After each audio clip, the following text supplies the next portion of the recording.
many regional, regional events, I guess. And looking forward to helping you guys out with event registration. And my partner is...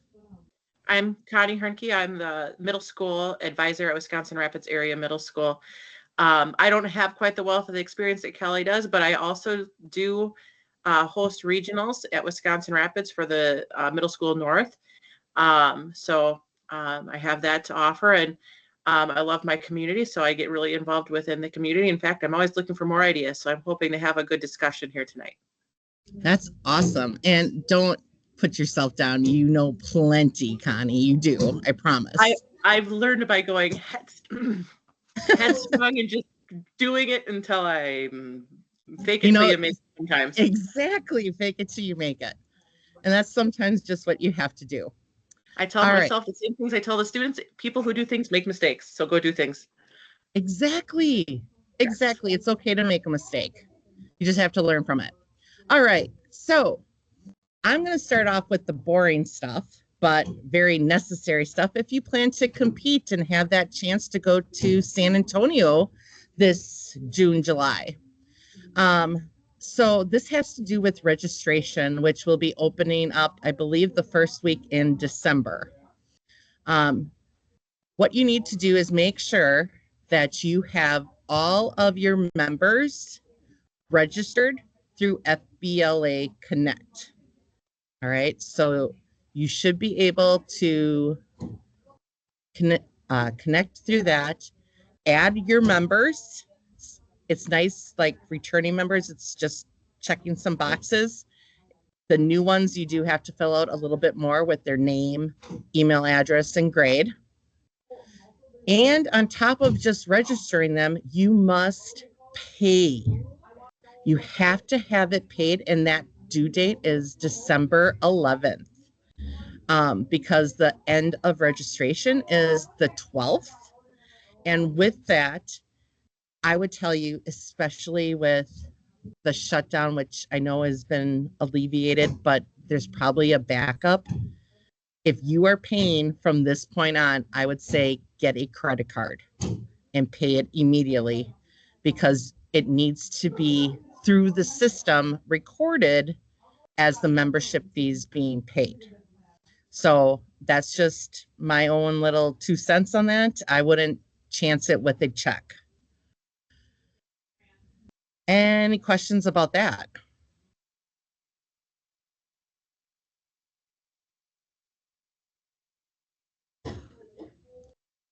Does anyone not know how to register their members? I'm going to take the silence as no, you've all done it already. So perfect. So once you have those members registered and paid for, now it's time to register them for RLC, Regional Leadership Conference. So this is where you are going to go to Blue Panda. When you get to Blue Panda, you should be registering with your FBLA Connect. Like, you shouldn't have to create a new login. Just sign in with your FBLA Connect information. Now, when I'm going to pull up down here on the bottom, the registration instructions. Hopefully I'm going to do that. Do open link. There we go. All right.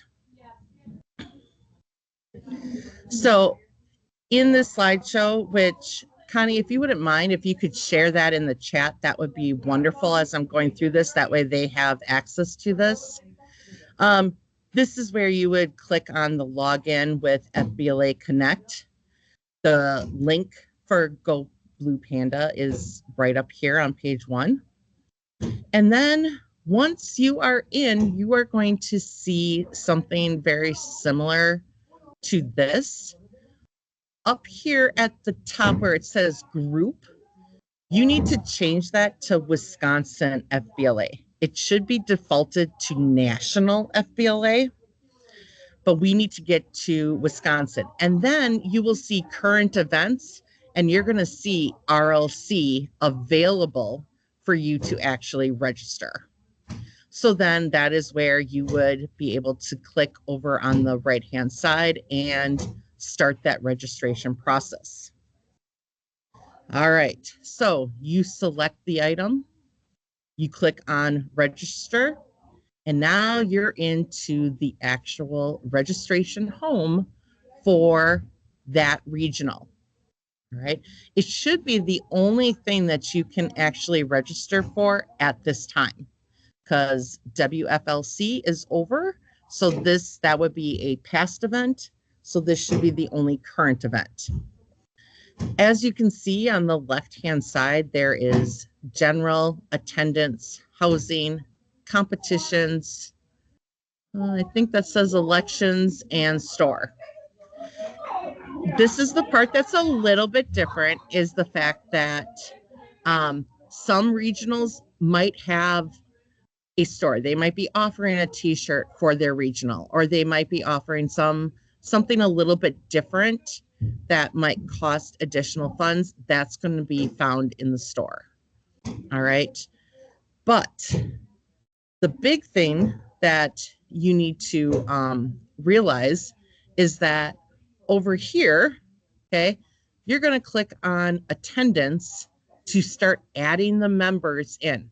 And I will be honest, this is a very tedious process because you have to add every member that plans to compete at regionals.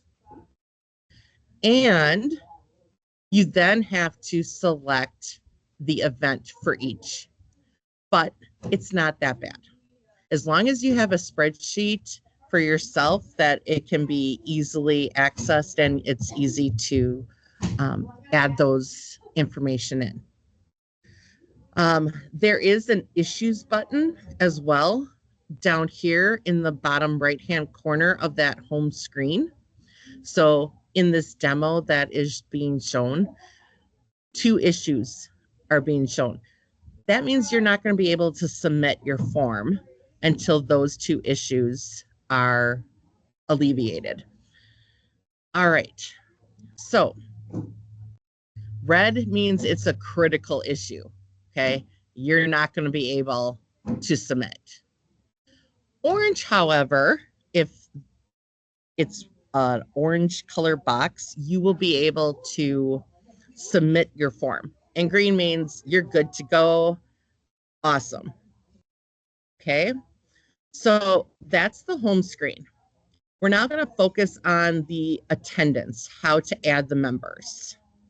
And this is where you would click on the add button. And then it will have a list of all of your members. And you just have to double click one of your attendees to add them to this list. As you are adding them, when you are done, you can either save and finish later. So I know that we all get interrupted many times while we are teaching or have prep. So sometimes it's better to just save and finish, then hit submit. That means it'll come back and you'll have everything that you entered to that point. So from here, once you've added the members, okay, you can edit any information if you need to. You might put in some special needs. Is there a handicap? Is there some dietary needs? This is very beneficial to the host that is hosting because they're going to be providing us with lunch. And it would be really nice if you've got a vegetarian or you've got someone that has gluten issues so that they can have that special meal prepared for that student. All right. Questions about entering in the attendees?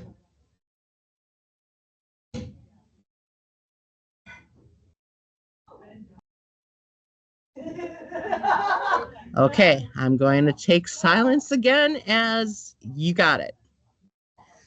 The second step after you have done the attendees is to click on the competitions on the left-hand side.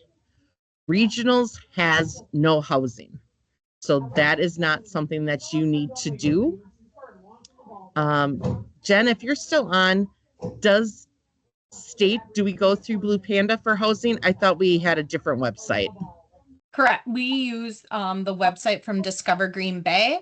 Okay. And then middle school has their own special form they fill out for Chula Vista because they're all housed at Chula Vista. Wonderful. Great. So the housing in Blue Panda will never be used. All right. So you jump from attendees to competitions.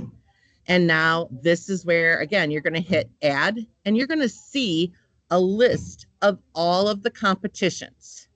So I typically have it ordered in alphabetical order for my students and then add the event. So this example here, I think went in event alphabetical order, but I don't want to I make sure that I don't miss any students by doing it in alphabetical order.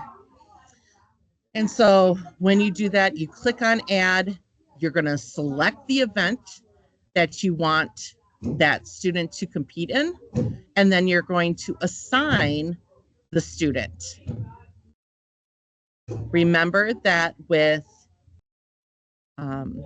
testing objective tests, that you're allowed to have 2 individuals from your school compete. Team events, you are only allowed 1 member to one team to compete, but that team could be an individual, 2 people, or 3 people. The only exception to that is parliamentary procedures. That one you have to have 4 or 5. 4 is the minimum. So that's the only exception. All right. So objective tests, you can add 2 people.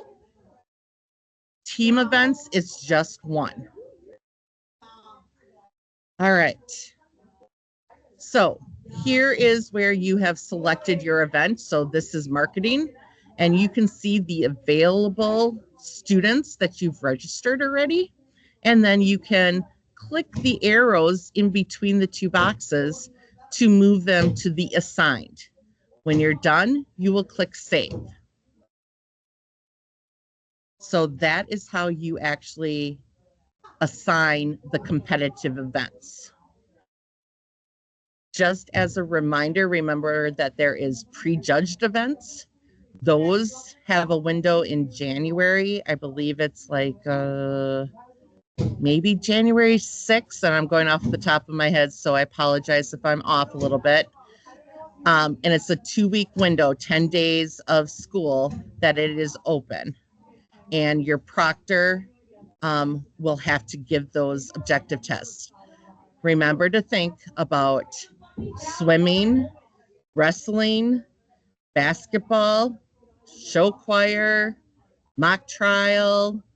I'm sure I'm missing some in there, but if there is any events that they're not going to be able to participate because that Saturday is a very busy Saturday for lots of different organizations, that this would be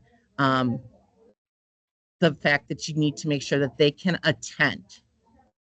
The other thing to think about is, can they take a prejudged, and do they want to attend regionals?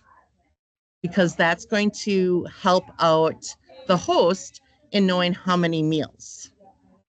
So again, just have those conversations with your students beforehand, and that should be beneficial. All right. The store, again, for regionals, there's very few that have a store. Okay, I don't know of anyone that has a store. There is usually a final questions for your chapter, and you will have to edit at the top to fill out your responses. That's typically going to be, who are your voting delegates? Do you have 15-to-1 chaperones or 12-to-1 if it's middle school? And then once it is all done and you have saved it, you are going to hit submit, and it's going to bring you to that page if there's any outstanding issues. Again, remember, red will not allow you to submit. Orange will allow you to submit. And if it goes through, you can print your invoice and you can submit your payment. And I do believe that we are accepting credit cards, but they will also send a check. I highly, highly, highly recommend don't doing that. Do not send a check. It just is a bit of a challenge. But again, I know that there's the bureaucracy and some of you won't be able to use the credit card. All right. Even after you submit, you can open and edit to reopen your registration to make changes as long as the registration deadline has not passed. Once the deadline has occurred, the only thing that you can do is there's a window for substitutions, meaning that, okay, you have signed No someone substitutions. up. Oh, none whatsoever? There are no substitutions, Kelly. I apologize. I'm so sorry. I thought that there was though for at the beginning. Nope, you can cancel kids. Like we can do swaps and stuff. My But bad. once we hit December 19th, you are locked in. Okay, I apologize. Thank you, Jen, for correcting me. So no substitutions, but you can cancel. Yes. So that is the big change. Well, it might not even be a change. It might have been last year already. I apologize. But that is how you go about registering for regionals. It is the same process for state. State most likely will have a store. And potentially there could be elections with the bylaws or something along those lines. But that's it. Any questions on how to register for RLC? I'm going to jump in and just say that there aren't limitations. The limitations for the number of competitors for middle school are different. I don't believe that I believe it's 3 per school for the presentation events, and then could it be 5 for the objective test? Jen, you can correct me, but there are, to allow for more middle school participants, there's not as many events available. So there are more students that can participate in those events per chapter. You can put 10 Yeah, 10, in objective tests. 10 testers in middle school. Yep. Congrats. And middle That's schoolers can do both a presentation and an objective test, and we encourage that to give them the opportunity to explore what style of competitive event they enjoy the most. Mm-hmm. So let me just clarify. So they are able to register for 2 events in the middle school, but one has to be an objective test and one would be a presentation. Yep, Yes. presentation or production, because productions are newer okay. in that middle school space. But they could not register for 2 objective tests. Correct. All right. So make sure that it would be 1 objective test and a production or presentation for middle school. Unfortunately, the high school, because we have so many, we have like over 70 events, and we are limited at state with how many can attend, that we have to limit that to only 1 event for regionals. So that is my take. Any other questions or comments? I have a question. If I have kids that are in multiple organizations and are regional conferences on the same day as another regional conference for a different organization, and they decide to do the prejudge stuff, though they don't have to then be in attendance, correct? So then Correct. we They just do would not still have to register attend. them. Okay, You have to but they still have to register pay them. the register fee. They do pay the registration fee because they Okay. are competing on that prejudged event.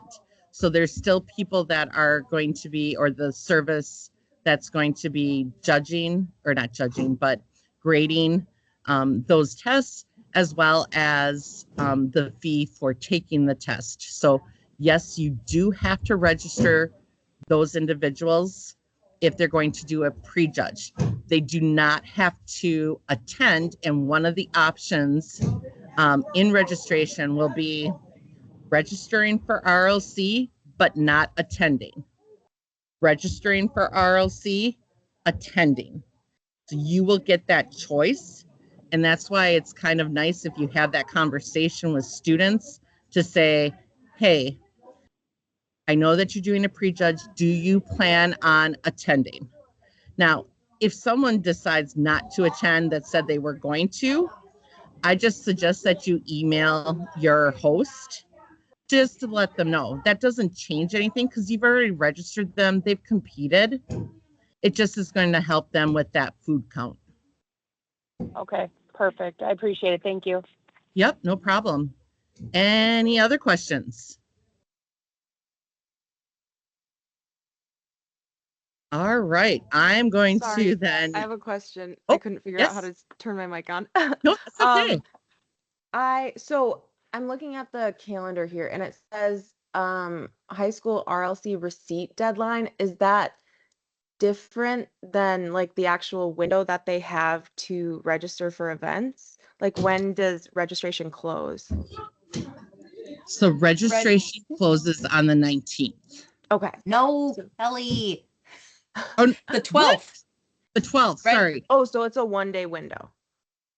No, it's a 2-week window. It'll It's a open on December 1st. December 1st. Yes. I was looking at the 11th. Okay. Okay. Yep. Thank you. 11th is your deadline to have them in FBLA Connect and paid. But you could Okay. start if they're registered now and paid now. When we come back that Monday following Thanksgiving, we open up registration at 8 a.m.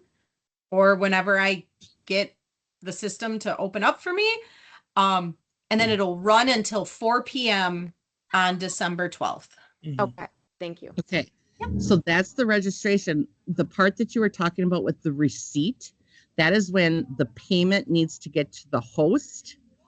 All of the prejudged events will close at 4 p.m. All of the prejudged assets, like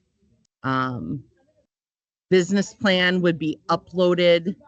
Digital video would be pre-submitted. Any of those type of things. Business ethics has a synopsis that has to be uploaded into Blue Panda. That is all due by 4 p.m.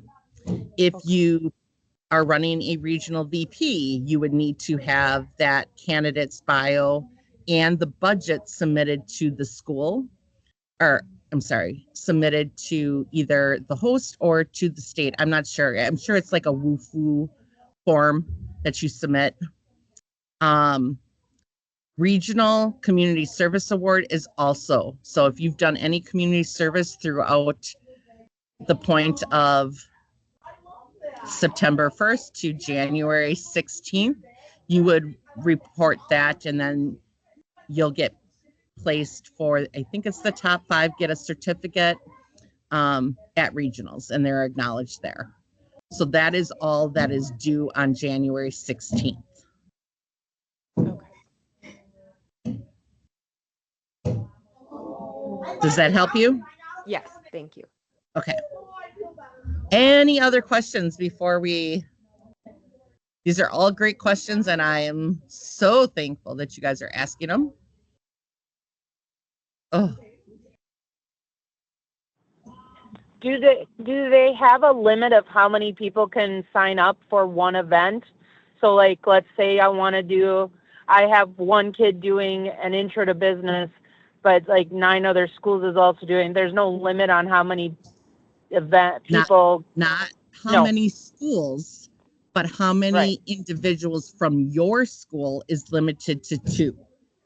Right. That part I understand, but I mean, not that I have to make sure I'm on to register everyone December 1st so they get what they want. It doesn't matter in that sense. Nope, that does not matter. You could have an event that only has 1 person competing, and you could have an event that has 30 competing. It all depends on your region and the popularity of that event, and it changes year to year. Okay. Thank you. Yep.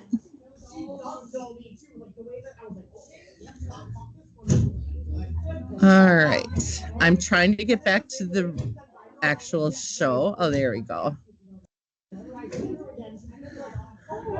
All right. Any other questions before I give this over to Connie? Yes, I have one more question. Oh, yep. I have a student who's interested in doing broadcast journalism, and I read through it, so I apologize if I missed this. But so we have a startup business in our town. It's a distillery that hosts like events like open mic night, charcuterie board making, and Mhm. he just wanted to make sure, we wanted to check, because it is a distillery and the business involves alcohol, if that would be an acceptable topic for him to cover. I am going to default that to Jen Jackson. Okay. Darn you, Kelly. I'm pulling it up right now. Okay. If What you're is the okay name of with the company? It's called English Prairie in Muscadet, Wisconsin. So it doesn't have the word distillery or anything in it? I'll have to look up their LLC right now. your community, Yeah, are you if English Prairie Distilling Co. is their LLC. Oh, So let me check with the national office. And the Yeah. reason Okay. being is this student may just do an amazing job and make it through our regionals and our state. And I would feel horrible if it were to possibly make it to the national level and the Okay. fact that it's a distillery prevent them because of something that may not be in the guideline, because other states, when they're reviewing this, may not think how predominant businesses like that are in our state. right. So if you're okay with it, Shay, I will I'm going to reach out to the national office and I'll email you. Is that okay? I appreciate that very much. Yeah. That sounds great. I would also say that regardless if the national office does, I would not focus on the distillery aspect of the business and do those Right. other events that you were talking about. Yes, that's the plan. Yeah. Thank you. Yeah. Mhm. Any other questions?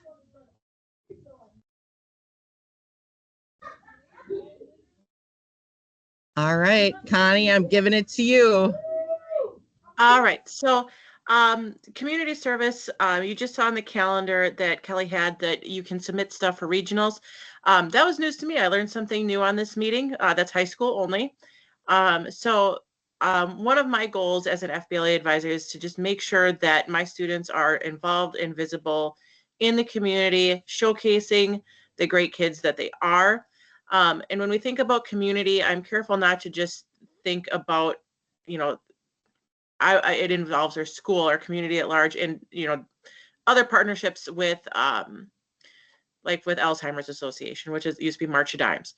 I work hard to involve my whole chapter. In fact, that's one of the goals that I have, because my kids at nationals, we got the rubric back. Like, we got to do better with that. So we really want to involve your whole chapter with the community service. Do be prepared to provide evidence of your publicity and how you've promoted your community service events. And be prepared to talk about the impact that you have on that community. Again, it could be your school community or the whole community. Considering sustainability, would this be something that you would want to be an ongoing thing? At the middle level, It's hard to get the littles, as I like to call them every so often, to get them organized to do big things. So for my chapter, we take on a lot of very small events, but you can do large events as well.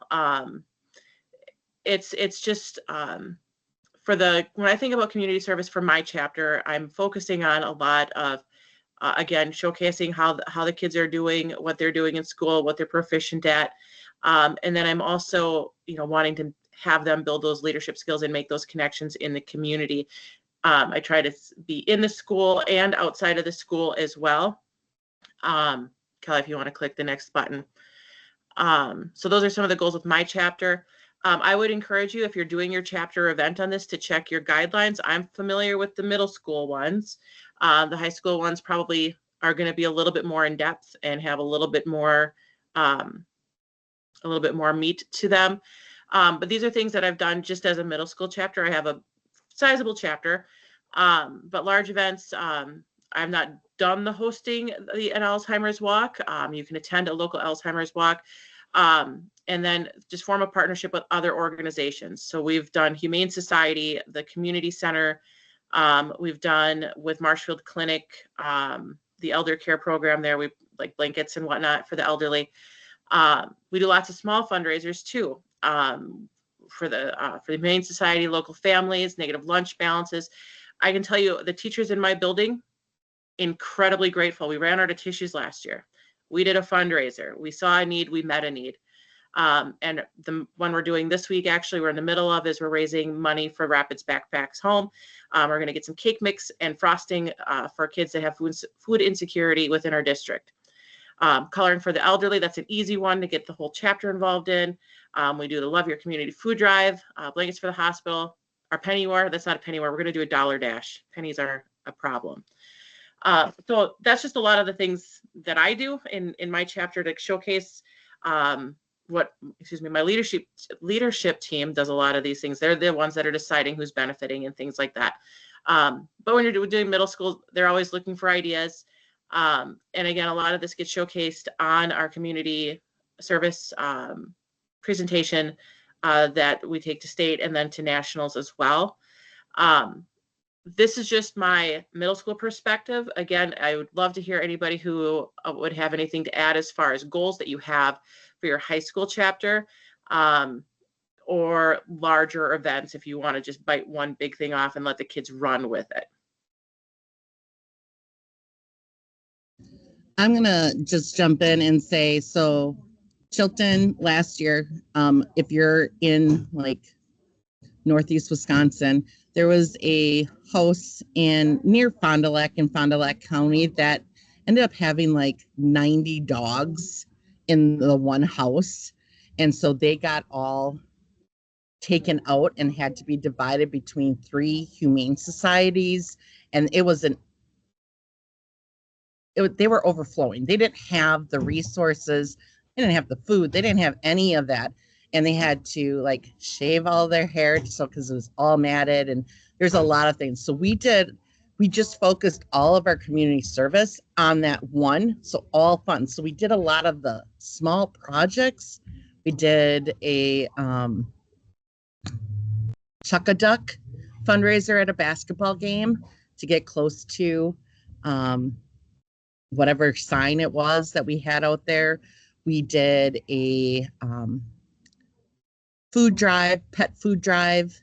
We did, trying to think of the others. We did a penny war type thing. And then we had volunteers go to the Humane Society. So even if you're trying to do like a larger project, you can make that into a bunch of smaller projects that are going towards the same event, same company, charity.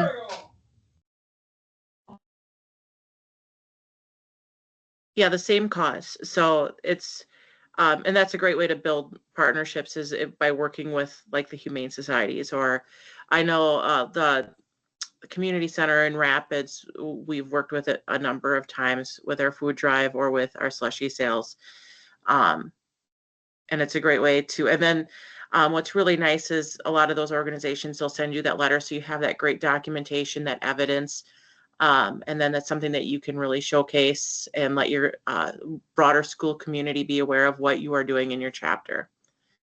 And that's really, it's like a win-win then, because you get to show the kids just how satisfactory it can be to get involved with their community, while at the same time benefiting your community, and at the same time showcasing what your program is and the benefits that it's bringing not only to the students, but the community as well.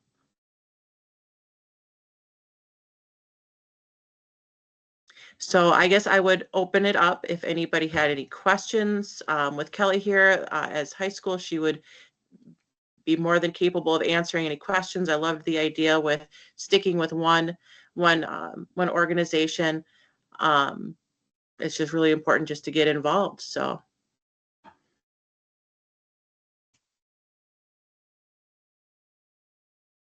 Kelly, would you have anything to add? So one thing that our chapter did for the first time this year is the library in our community had a list of homes that were requesting shoveling of snow and raking of leaves.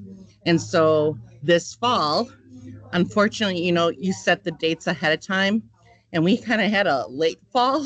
So we went and raked leaves, but there were still a lot of leaves on the trees, and I kind of felt a little bit bad. But at the same time, you set these dates, you can't predict that.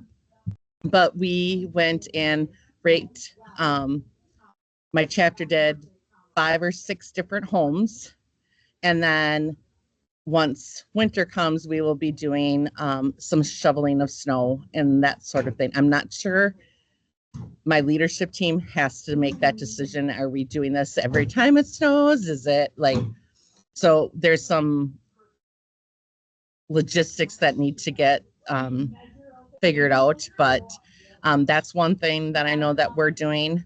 The other thing we do is I order cookies through our kitchen, and we bake them and decorate them, and then we make cards for the emergency workers, firemen, EMTs, policemen, as well as the nursing homes. And they individually get a cookie with a card that was personally made from FBLA. We also have a display at a light show, like a Christmas light show. And that is, we take up a section of 100 feet and we decorate it every year, and it moves around. We're not set in the same spot every year, but then we get to add new things. And that when they drive through, it doesn't cost anything, but you can donate to the food pantries. And I believe there's 6 to 8 different food pantries that benefit throughout the month of December because of that. So those are some of the things that Chilton does. But again, I'm just like Connie. I love hearing new ideas. I like the fact of doing the negative lunch balance. I think that is phenomenal. Connie, what is Rapid Backpacks?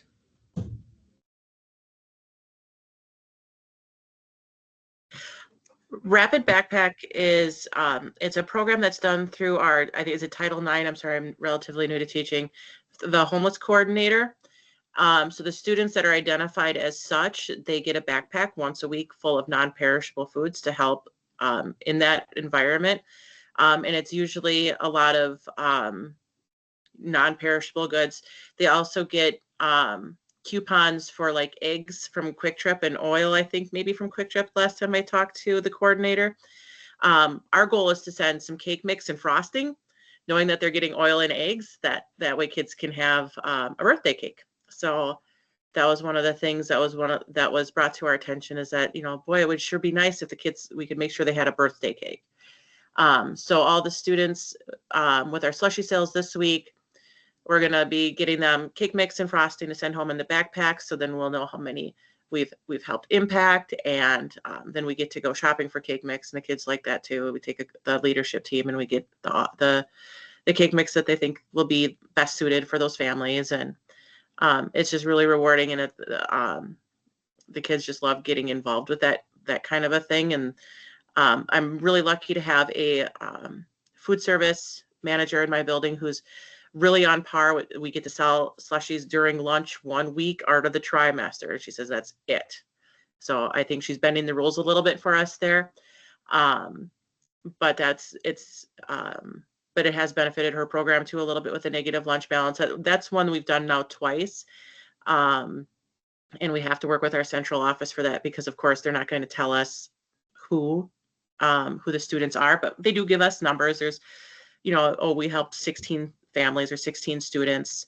But the Backpacks Home is one of those things that's going to help that with that food insecurity. And Rapids is a community that does is more economically disadvantaged. So we want to make sure that we're taking care of our kids there.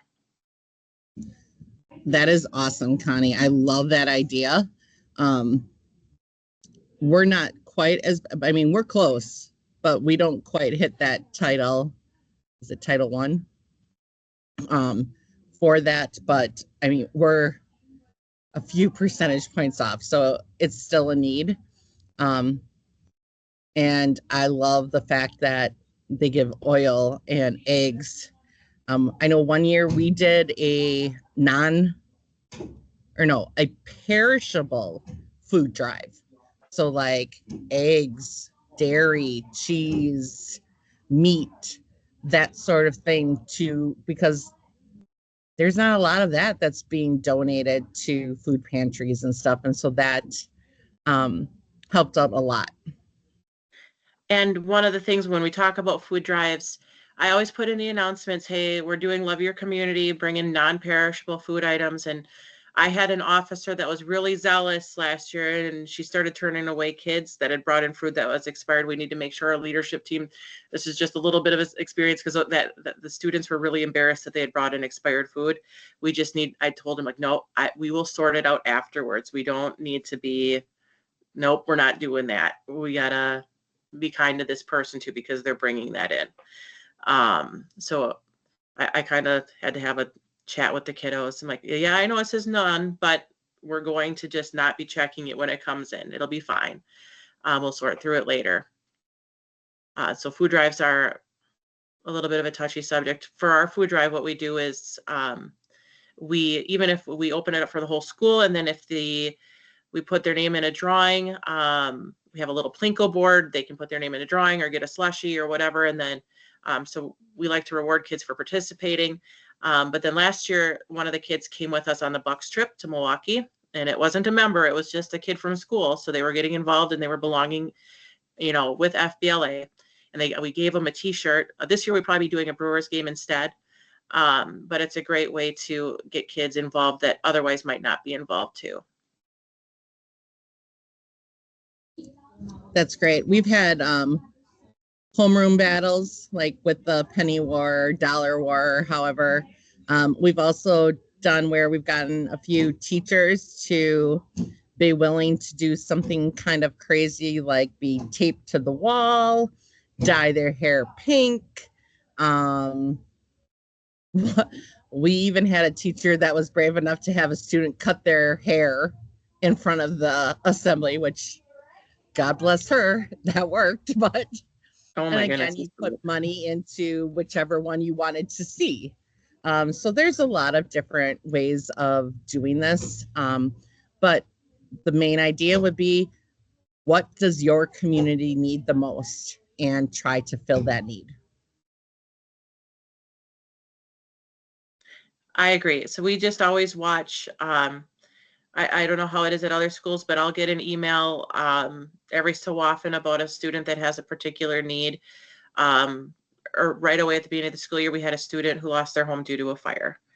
Unfortunately, they moved out of the district before we could, get anything going for them. But, like watch for those emails, those specific needs.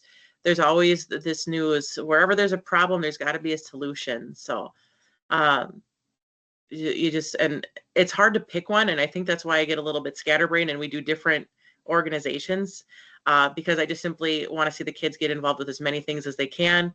And I don't like, oh, like, oh, should we help the Humane Society? What a worthy cause. What, like Rapids backpacks. That's awesome too. Should we do more for that? I want to do a little bit for everybody, I guess. But that's, you and your officer team, your leadership team, you just have to decide what your approach is, because ultimately it's going to end up being their thing if they're presenting at state. So they should be passionate about it too.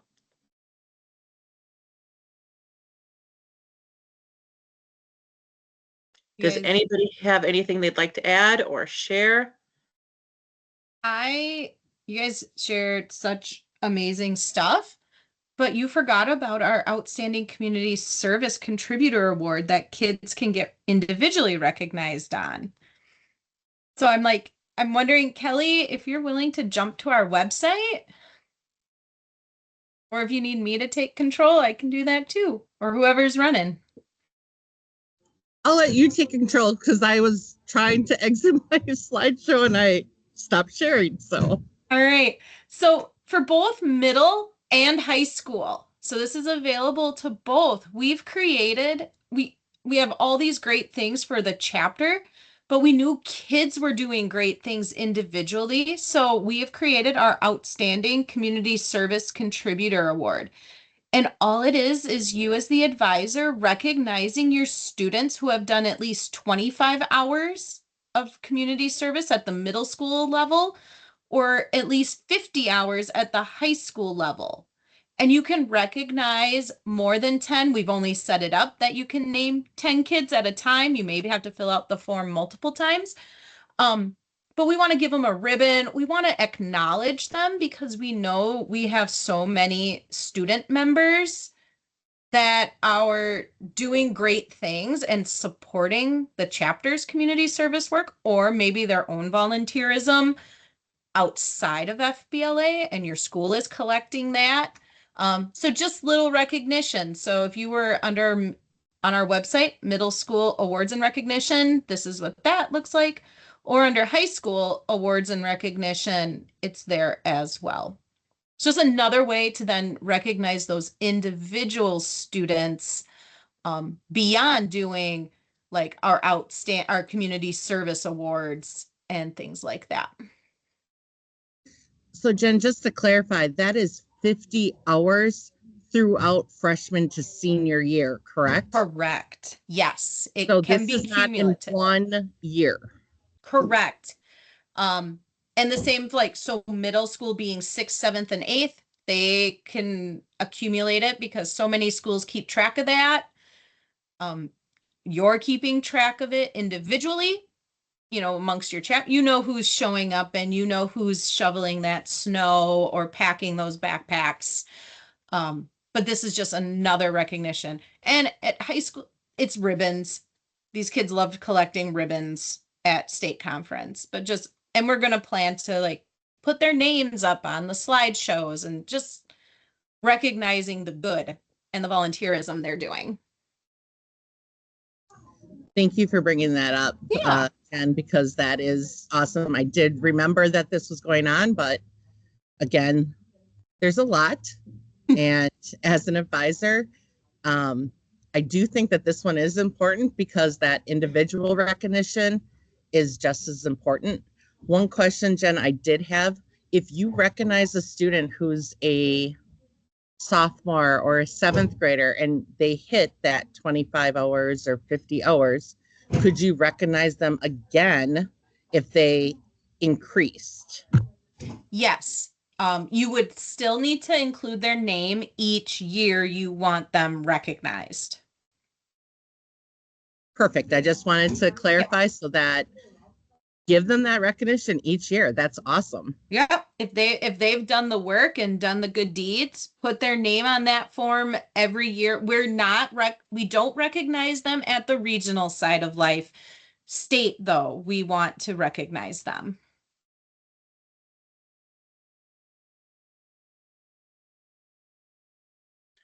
Very cool. I've only been to state twice, and I don't remember seeing that. So I don't know that there's a lot of middle school advisors that are aware. I was not, but I'm excited because I have 2 students in mind right now that are always on top of life in a very real way, pushing me even to my brink sometimes. We all have those students.